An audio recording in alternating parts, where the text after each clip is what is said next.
just start slapping yourself as I drink my soda.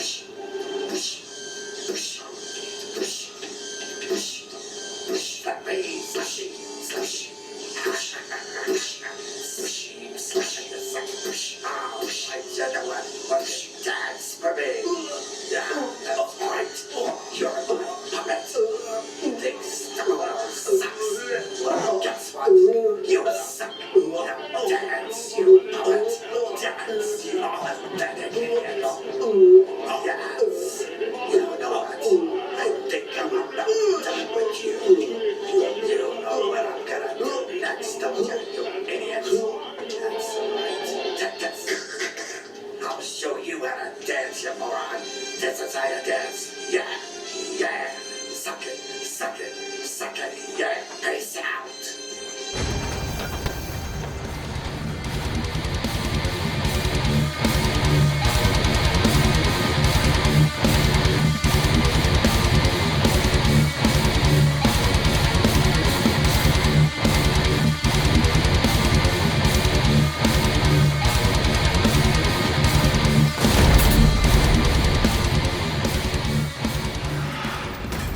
Hello everybody, it's me Nate, aka Devil Dog, and I'm back with another game review. This time I'm reviewing Star Wars Jedi Survivor.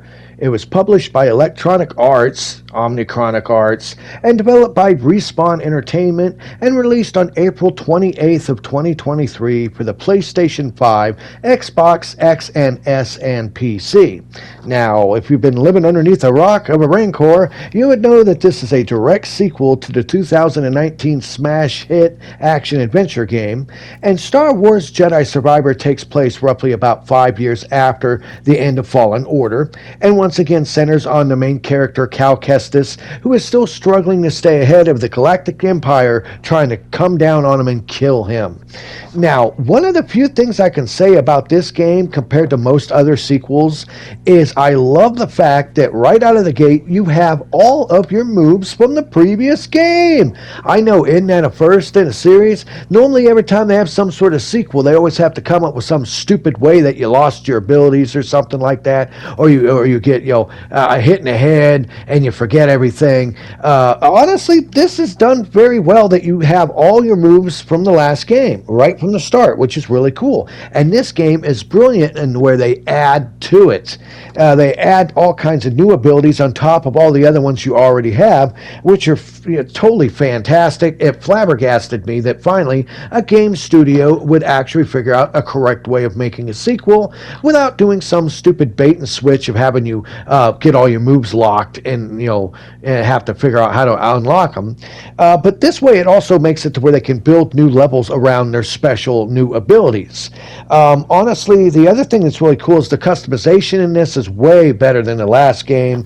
Like a good example is you can customize Cal, including all kinds of different outfits you find, colors of cloths. You can even customize his hair and his facial hair as well. And of course, don't worry, you get to customize your little robot buddy a lot too. And they do it in this really cool way where it actually shows the parts connecting to him.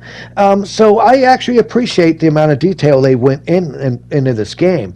Now, along with all your original moveset and everything, you also get a bunch of new stuff, like I said, including 5 different stances for your lightsabers. Everything from being the dual weld to even like a new Kylo Ren style, almost like broadsword attack stance. And you even get blasters. You even have a guy that shows up and gives you blasters, so you can mix it up and have some nice blaster gameplay in it too, which I absolutely love. I actually focused on that mainly throughout the game. And of course, you can't have a game without better expanded levels. Now, the first game was no slouch in the level department. Some of the levels were kind of linear and had rather large open areas and were quite maze-like.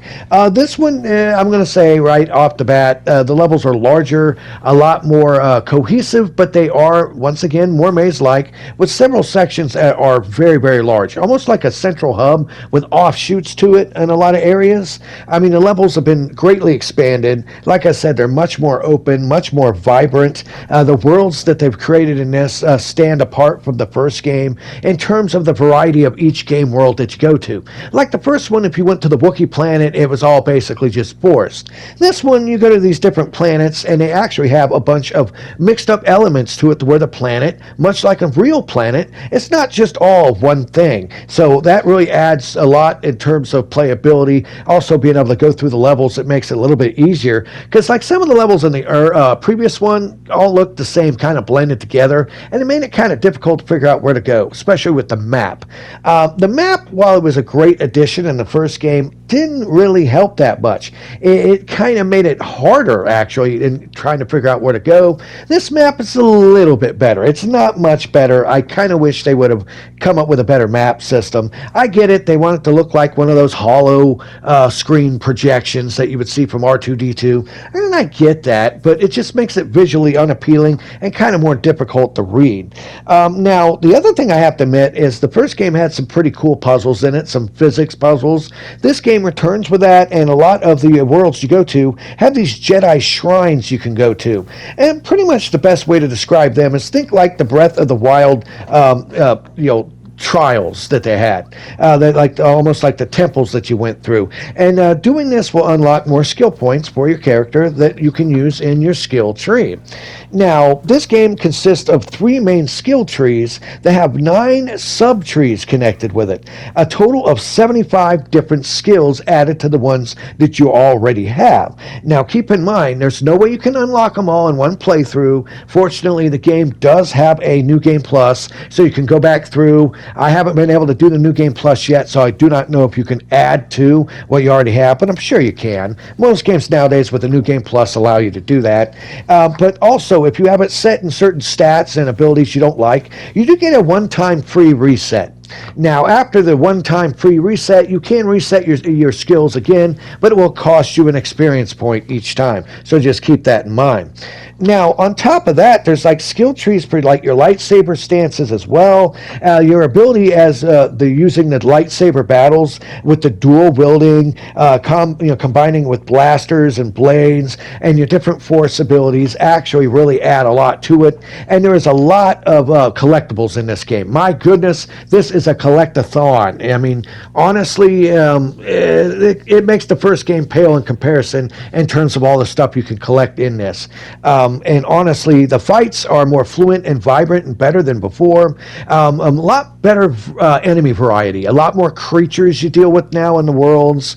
A lot more hidden little mini bosses you can find as well. I do appreciate it, but I do kind of think some of the main bosses you fight are kind of like this similar fighting in the first game. And that's not bad because it was fluent and it played great, but I was kind of hoping for something a little bit more pizzazz added into it. I mean, don't get me wrong, there are some pretty good set piece moments in this game, but I just kind of wish there was a little bit more in terms of some original boss fights. But other than that, that's a minor nitpick.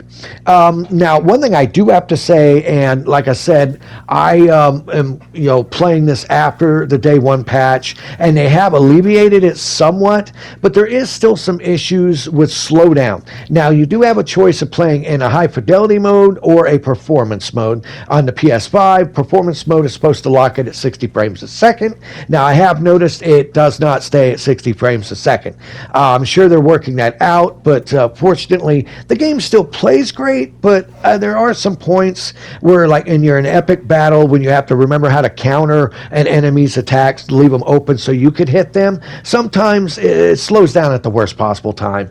And like I said, it does not destroy the game in any way, but it is a nitpick I had to bring up about it. Because other than that, the new game worlds, the new abilities, like right from the start with your grapple hook, your double jump, followed with this weird dash that you can like travel so much distance through the air. The overall character development is great. All the cast and crew from the first game come back with some new ones that are thrown into the mix. The story, it could be a little bit better. I think it's a little on the side where you see everything coming a mile away. It's very, very easy to predict what's going to happen in this game. So there's not any really out of the box special moments where I'm like, oh my God, that's shocking. I didn't see that coming a mile away. So just keep that in mind. If you're expecting a story that is superb, it's a good story. It really is. The character development is good, but it's very, very problematically, pre-readable. You can tell a mile away what's going to go on. It's kind of a sad thing. Maybe it's just me, but I was able to predict just about 98% everything that happens in this game, and I was right. Did it take away from the fun? Oh, heck no. The game is fantastic. I absolutely love it. Now, as for game length, this game will take you anywhere from 20, 30 hours if you kind of go through just the bare bones of it.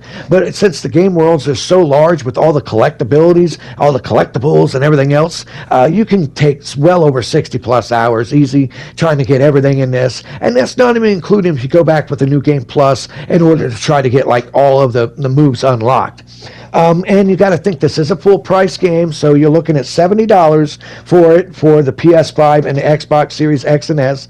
There is not a PS4 version, I'm afraid. This is strictly PS5, Xbox X and S, and PC only. So that's kind of a shame because the last one you could play it on PS4. I'm afraid you can't on this one. But in the end, I can actually highly recommend it. It is a fast game. It's frantic. I love the fact of the move sets. I love your ability to control Cal Kestis. The story, while quite predictable, is still an entertaining ride from start to finish. The addition of the new moves that just add to already the badassness of what Cal can do with his Jedi powers, and these new different stances with the different lightsabers and the blaster and everything just adds more chocolate to an already delicious cake. Hands down, if they actually go and allow Respawn Entertainment to make another one, I hate to say it, but I think this would be the best Star Wars trilogy that has come out in a long, long time. Please leave in the comments below if there's anything you felt that I left out of this review, if there's anything you want to ask me about Star Wars Jedi Survivor, anything you think I missed. Please give me a thumbs up if you like this video.